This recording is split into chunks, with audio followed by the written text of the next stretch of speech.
A'udzu billahi minasyaitonir rajim. Bismillahirrahmanirrahim. Assalamualaikum warahmatullahi wabarakatuh. Kembali lagi bersama Mang Sukir di channel Sampul Hitam yang tentunya akan berbagi cerita. Dan untuk kali ini masih melanjutkan cerita yang sebelumnya yang berjudul Ludah Pocong Penglaris. Cerita ini ditulis oleh Tika Novita. Dan tentunya bagi teman-teman yang ingin membacanya secara langsung, teman-teman bisa langsung kunjungi link yang saya sudah sertakan ada di deskripsi. Dan tak usah berlama-lama, bagaimanakah untuk cerita kali ini? Ini dia kisahnya. Selamat mendengarkan.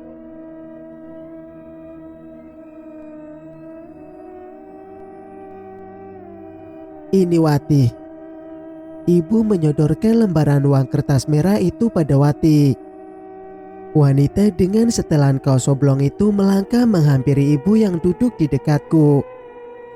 Dengan cepat menyambar uang yang ada di tangan ibu. Kini uang itu telah berpindah tangan.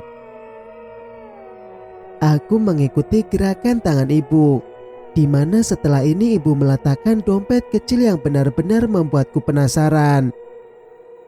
Batinku bergejolak. Sebuah tanda tanya besar memenuhi isi kepalaku. Matur nuwun, Bu. Wati yang sudah menerima uang dari ibu lantas segera pergi setelah ibu mengisyaratkan tangan untuknya. Benar-benar aneh bagiku. Ibu tak pernah mengusir orang apalagi dengan mengibaskan satu tangannya. Itu siapa, Bu? Tanyaku basa-basi. Wati, balasnya cepat. Kok ibu kasih uang? Iya, kan dia bantu-bantu ibu jualan kalau sore sama Toto juga, terangnya. Yang sebenarnya sudah ku ketahui. Aku hanya manggut-manggut mendengar ucapan ibu. Ayah beranjak membereskan piring beserta kertas minyak yang kotor bekas sarapan kami. Yah, biar Ina saja. Aku dengan cepat merebut piring dari tangan ayah. Gak usah, Nduk. Biar ayah saja. Kamu istirahat saja pas pulang ke rumah. Ayah, ucapku manja. Pria yang sangat kuhormati itu mengusap lembut ubun-ubun. Kami pun sepakat untuk membereskan piring kotor bersama. Aku dan ayah sangat dekat, sehingga tak ada rasa canggung di antara kami meskipun aku sudah cukup dewasa. Di tengah kegiatan kami mencuci piring, aku tak hentinya berceloteh menceritakan kegiatanku di pondok. Sampai mulut ini tak bisa lagi bertahan bertanya sesuatu yang mengganjal kurasa dalam benak. Yah, Ina merasa aneh di rumah ini. Sebenarnya apa yang sudah terjadi selama Ina di pondok 4 bulan ini ya? Sontak aku menghindar dari cipratan beling gelas yang lolos begitu saja dari tangan ayah. Dari sudut pandangku, ayah seperti sengaja menjatuhkan gelas cangkir bekas teh yang dinikmatinya bersama ibu tadi. Kamu gak apa-apa, Nduk? Tanya laki-laki itu yang langsung berjongkok memunguti beling di kakiku. Disusul ibu yang datang dengan panik. Ada apa, Nah? Gak apa-apa, Bu. Cangkir ibu pecah. Masih dengan memungut pecahan beling, ayah menjawab tanpa menoleh. Ya ampun, padahal itu kan baru saja ibu beli 1 set ya. Keluh ibu melihat cangkir berwarna emas itu sudah menjadi beberapa keping. Aku diam, melihat keduanya tak seperti orang tua yang biasa ku kenal. Dari kalimat serta tingkah laku keduanya membuatku benar-benar asing. Wanita berkerudung polos hitam itu melipat kedua tangannya. sambil cemberut menyampar pecahan beling ke arah ayah yang berjongkok. "Bu, jangan disempar. Pecahan belingnya nanti terkena ayah," larangku karena benar-benar tak enak dilihat. "Ayahmu yang salah, nah. Masa masih baru udah dipecahin?" jawab ibu kesal.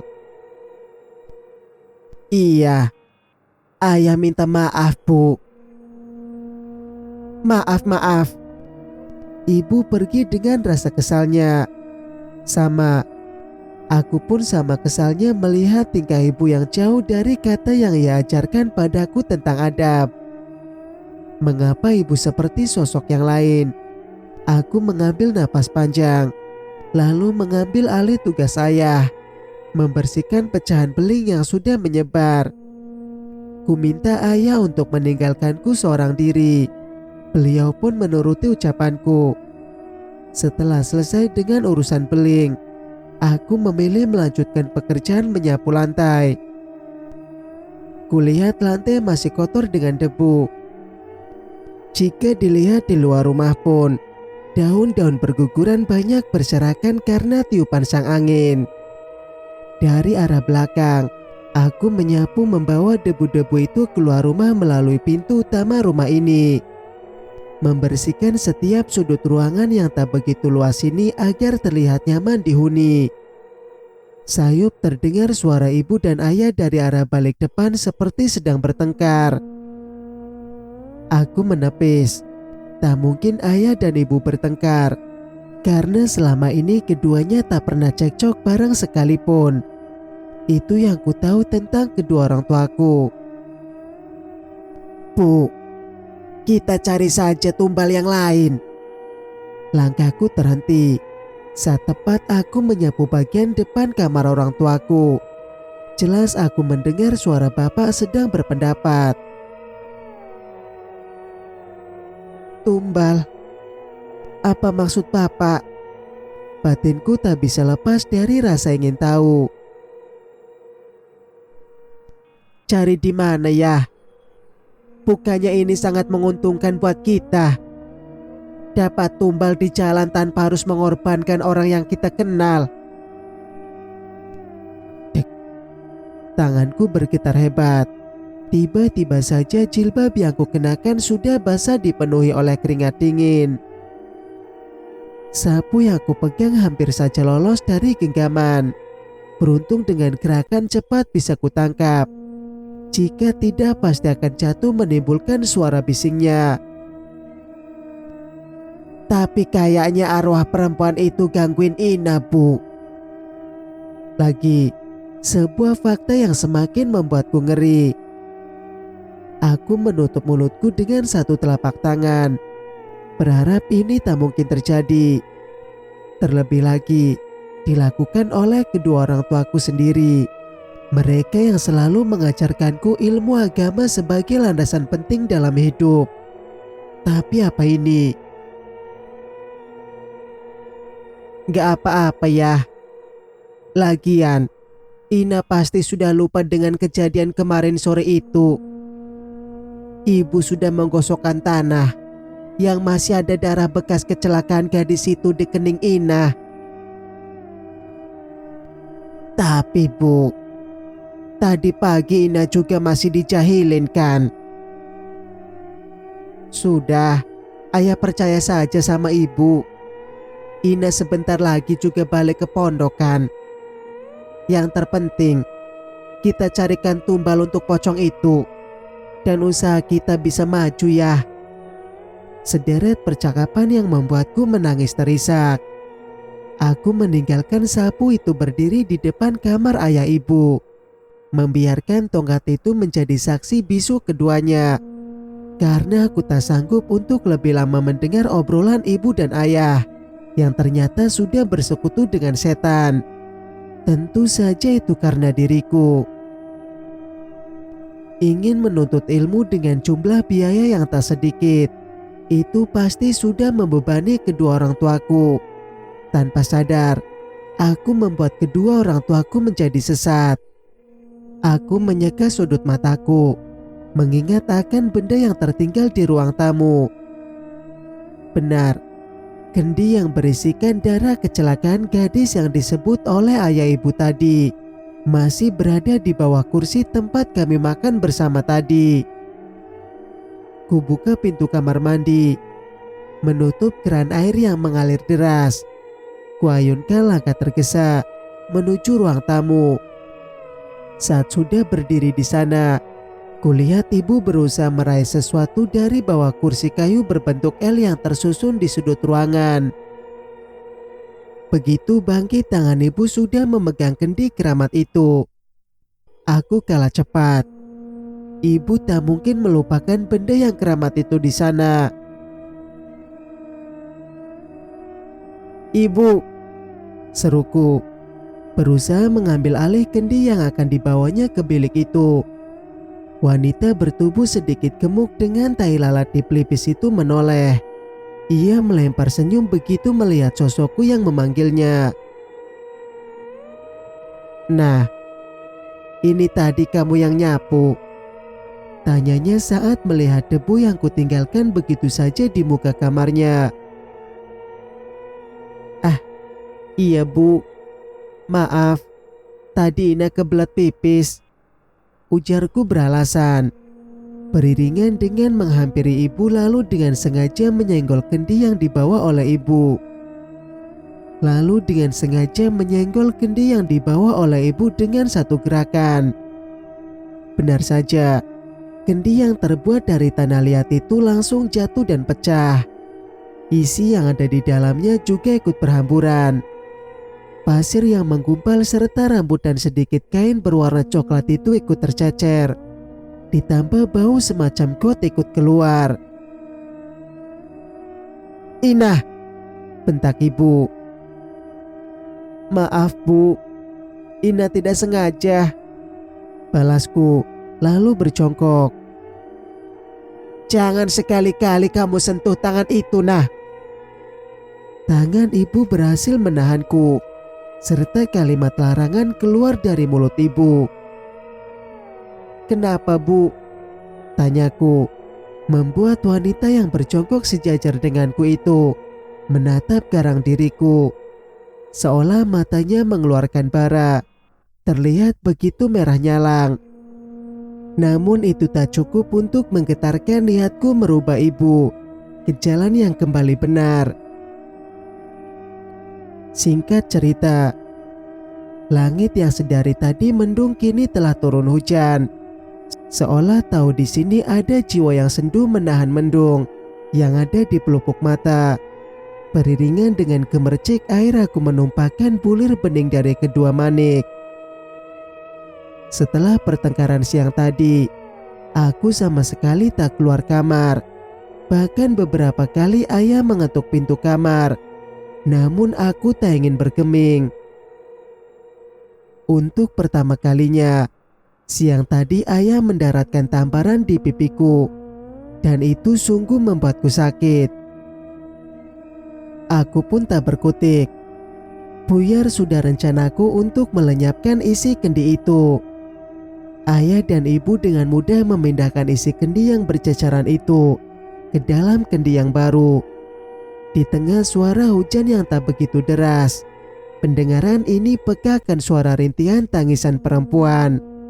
Bahkan dalam sekejap seisi ruangan ini gelap. Aku terenyak lantaran rintihan tangis itu begitu nyaring. Tanganku mencoba meraih ponsel yang seingatku kuletakkan tak jauh dariku berselonjoran kaki di kasur. Ada di mana benda pipi itu berada, dan akhirnya kutemukan. Namun ada yang lebih membuatku heran, seolah ponselku ditahan oleh seseorang. Berusaha merebut untuk kesekian kalinya, hingga layar benda yang disentuh itu menyala dengan sendirinya. Benda yang disentuh itu menyala dengan sendirinya. Ah! Tubuhku terlempar di bawah ranjang saat kudapati sosok wajah yang begitu tak beraturan tepat berada di hadapanku.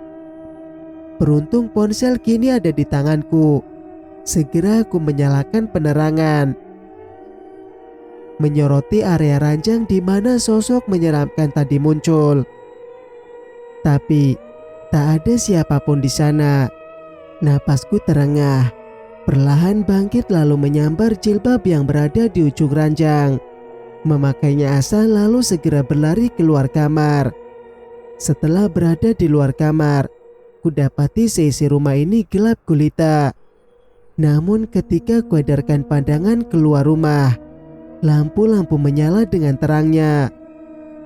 Mungkinkah ayah sengaja mematikan saklar lampu? Masih dengan senter ponsel aku mencoba mencari tahu mengapa rumah ini gelap. Setelah mendapati di mana letak saklar lampu itu, aku memperjelas dengan menyorot bagian saklar. Rupanya hanya turun daya.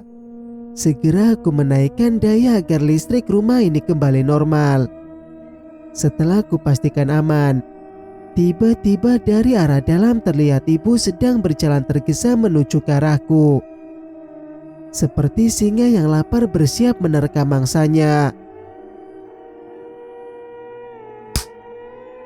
Sebuah tamparan mendarat tepat di pipiku. Tanpa tahu salahku, aku hanya tertegun saat wanita yang memegang lilin di tangannya itu mengayunkan keras pukulan. Untuk pertama kalinya hubungan kami merenggang. Untuk pertama kalinya pula kedua orang tuaku menghukumku. Tanpa menjelaskan apapun, ibu kembali mematikan lampu. Seketika rumah menjadi gelap kembali. "Besok kamu balik saja ke pondok lagi," perintahnya lalu pergi begitu saja. "Enggak." Dengan cepat ibu menghentikan langkahnya. Setelah mendengar ucapanku yang membantah, langkahnya kembali menghampiriku. Aku yang sedari tadi memegang pipi bekas tamparan ibu, kini mencoba menantang apa yang hendak ibu lakukan padaku. Tak peduli jika dicap sebagai anak durhaka. "Kamu tahu yang ibu lakukan?" tanyanya dengan mengacungkan telunjuk ke arahku. "Iya, itu salah, Bu." Satu lagi, sepertinya wanita itu sudah ketagihan menampar pipiku. "Ini semua demi kamu, Ina," teriaknya lantang. "Ayah dan ibumu ini rela menjadi budak setan. Bahkan jika mati rela menjadi pijakan iblis dalam api neraka sekalipun. Itu semua demi kamu." Sambungnya menambah kalimat yang membuat dadaku sesak. Bulir bening lolos begitu saja dari kedua pelupuk mata ini. Ibu pun sama. "Ina mau keluar saja dari pondok, Bu. Ina mohon, Bu. Jangan ibu lanjutkan hal ini," pintaku mengiba. "Gak bisa, Nduk. Ayah dan ibu sudah sepakat. Bahkan jika ayah dan ibu mati pun, keturunan ibu harus melanjutkan pesugihan ini hingga 7 turunan." Mataku membelalak. Tak menyangka jika ibu sudah bertindak hingga melibatkan keturunannya yang belum lahir sekalipun. "Astagfirullah, Ibu." Seketika badanku lemas. Bagaimana aku bisa melanjutkan hidup setelah ini? Wanita yang kusebut ibu itu terlihat menunduk. Sesaat kami diam dengan pikiran masing-masing. Hingga di antara kami akhirnya bersuara. "Apa mematikan lampu di malam hari juga bagian dari ritual ini, Bu?" Ibu mengangguk. "Setiap malam Jumat Kliwon tiap bulannya, kami diminta untuk tak berjualan. Mereka juga melarang kami untuk memakai penerangan hingga pagi menjelang," paparnya. Ibu juga menyebut mereka yang tak ku ketahui siapa yang dimaksudkan. Beberapa kali aku menggelengkan kepala. karena rasa tak percaya apa yang telah terjadi pada keluargaku ini. Benar menyedihkan. "Ayah kemana, Bu?" Aku mengalihkan pembicaraan.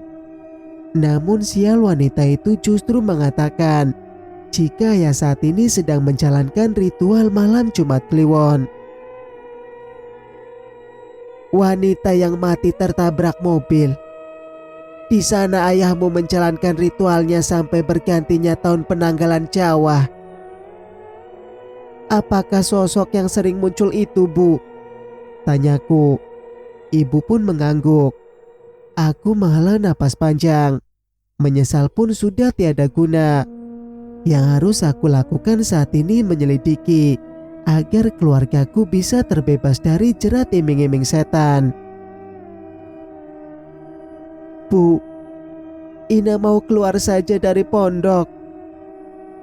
Bahkan setelah lulus Ina akan kerja, Bu. Ibu dan ayah tak perlu lagi pusing soal biaya Ina. Bu, Ina mohon, kembalilah jadi ibu Ina yang sederhana." Tubuhku merosot, bersimpu di kaki ibu sambil terisak. "Bahkan nyawa ibu tak akan mampu merubah yang sudah menjadi kesepakatan itu, Ina," ujar ibu seraya ikut duduk sejajar denganku. Kami saling tatap, menyelami lebih dalam binar mata yang sudah putus harapan itu. Entah apa yang ada di pikiran kedua orang tuaku, hingga mengambil keputusan yang sangat merugikan kelak saat Sang Halik menuntut pertanggungjawaban atas apa yang sudah kami perbuat di dunia ini. "Apakah ada pantangan tertentu, Bu?" Mata teduh itu memandangi diriku, lalu kembali beranjak dari tempat yang semula sama denganku. "Kamu mau membuat ibu dan ayah lebih menderita lagi, ha? Lalu dengan sengaja melanggar perintah dari Tuan? Iya, begitu." "Bukan begitu, Bu. Siapa tahu larangan itu akan membuat lepas dari belenggu." Paparku berharap ibu mengerti. "Tuan tak sebodoh itu, Ina," bentaknya. "Bahkan saat ini pun pasti Tuan sudah tahu percakapan kita." Imbuhnya lagi. Tangis dan penyesalan tak akan bisa menembus kesalahan fatal ini. Yang harus aku lakukan hanya bertindak. Lalu, Tuan yang ibu katakan harus ku cari tahu. Siapa sosok di balik tindakan yang begitu dibenci oleh Sang Maha Pencipta ini? Singkat cerita, di rumah yang dulu tentram, sekarang tak kudapati rasa yang menyejukkan jiwa ini. Setelah perselisihan antara kami para penghuni rumah yang damai dulunya, namun sekarang telah berubah menjadi hawa panas yang setiap hari terasa. Semalam mata ini enggan terpejam. Pikiran ini begitu terbebani hingga membuat mata yang terasa kantuk tak bisa beristirahat barang sedetik saja. Terdengar juga dari kamar ibu yang masih bersuara hingga pagi menjelang. Lalu ayah pulang. Entah aktivitas apa yang dilakukan mereka. Begitu aku membuka kamar, tumpukan daun pisang sudah begitu menggunung. Terlihat juga Toto yang memikul daun pisang yang berada di pundaknya. Laki-laki berkulit hitam itu tampak terengah-engah, juga bermandikan keringat sebagai peluh kerja kerasnya. Padahal ini masih pagi. Di kampung ini juga langganan udara dingin. Mengingat perkampungan ini terletak di bawah gunung, meskipun gunung itu sendiri sudah lama tak aktif, akan tetapi udara di sini masih cukup dingin. Mataku melirik ke arah dapur yang ternyata di sana juga sudah ada aktivitas yang dilakukan segelintir orang. Bukan ibu, karena ibu tak berpenampilan hanya menggunakan kaos oblong serta rambut yang dibiarkan diikat asal. Wanita yang saat ini tengah menggoreng rempeyek itu adalah Wati. Entah sejak kapan ia berada di sana, karena aku terlelap sebentar seusai menggugurkan kewajiban subuh tadi. Lantaran semalam tak bisa tidur. Saat hendak ke kamar mandi, aku melewati-wati karena kamar mandi masih berada satu ruangan dengan dapur, di mana saat ini wanita itu sedang melangsungkan kerjanya. Kami tak saling bertegur sapa. Hanya matanya yang kusadari mengekori kemana diri ini melangkah. Hingga berakhir aku menutup pintu kamar mandi. Dari dalam kamar mandi, aku mendengar suara seorang wanita. Yang sudah pasti itu adalah suara milik ibu. "Wati, kalau sudah selesai goreng peyeknya, kamu lanjut bikin pincuk ya." Perintah ibu pada pesuruhnya untuk membuat bungkus yang akan digunakan untuk wadah nasi pecelnya itu. Aku tak mendengar suara dari Wati. Mungkin saja ia hanya mengangguk. Sampai akhirnya aku keluar dari kamar mandi. Ibu yang masih berdiri di dekat kompor menoleh ke arahku begitu aku keluar dari kamar mandi. "Sudah sarapan, Dok?" tanyanya begitu melihat sosokku. Aku menggeleng. "Mau makan apa? Biar ibu belikan." Wanita dengan kerudung lebarnya itu memberiku tawaran. "Gak usah, Bu. Ina mau balik ke pondok," balasku. "Loh, sarapan dulu toh." Sejujurnya aku tak ingin lagi memakan makanan di rumah ini. Yang sudah jelas itu hasil bersekutu dengan setan. "Gak usah, Bu," kataku lagi. "Ina, nanti kamu sakit. Sarapan dulu ya. Biar ibu belikan nasi uduk kesukaanmu." Paksanya sambil meraih tanganku. Aku tetap kekeh menolak dengan menggelengkan kepala. "Ina gak lama kok, Bu. Ina cuma mau boyong. Ambil barang-barang Ina. Habis itu akan pulang lagi ke rumah." Paparku membuat wanita itu membulatkan mata. "Boyong?" tanyanya menggantung. "Jangan seenaknya saja kamu, Dok. Ibu sama ayah pontang-panting biar kamu bisa masuk pondok malah mau boyong," sambungnya emosi. Wati yang sudah selesai dengan pekerjaannya terlihat sedikit ketakutan. Dengan cepat ia mematikan kompor, lalu segera berlalu meninggalkan kami yang kembali bertengkar. "Ina kan sudah bilang, Bu. Ina mau kerja. Toh Ina juga sudah lulus SMA. Soal mondok Ina gak mau dibiayai dengan uang hak." Sudah kuduga. Belum selesai aku menyelesaikan kalimat, tangan ibu sudah lebih dulu mendarat di pipiku. "Apa dengan menampar Ina masalah akan selesai, Bu?" tanyaku mencoba tegar. Kulihat tangan ibu bergetar. Napasnya memburu serta wajahnya merah padam. "Ibu memang salah. Tapi ini ibu lakukan demi kamu, Nah. Agar kamu bisa mondok di tempat impian kamu menimba ilmu. Agar kamu bisa mengejar cita-citamu menjadi seorang ustazah. Setidaknya, jika ibu mati anak ibu dan ayah bisa mendoakan kami, orang tuanya, agar diampuni hilafnya sebagai seorang hamba." Lolos sudah bulir bening dari kedua manik wanita parubaya itu. Aku hanya mampu diam mematung, menyaksikan ibu menangis terseduh. Apa yang membuat wanita itu menangis hingga terisak?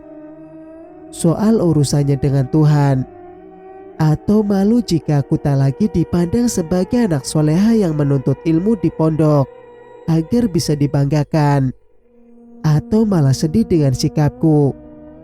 Aku benar-benar sudah tak mengerti dengan pikiran ibu. Yang jelas ia menangis bukan karena hal itu. Ibu lebih egois dan serakah dari pikiranku. Cerita pun bersambung. Jika kalian suka dengan ceritanya, jangan lupa untuk like, subscribe, dan nyalakan notifikasinya agar tidak ketinggalan dengan cerita-cerita berikutnya. Wassalamualaikum warahmatullahi wabarakatuh.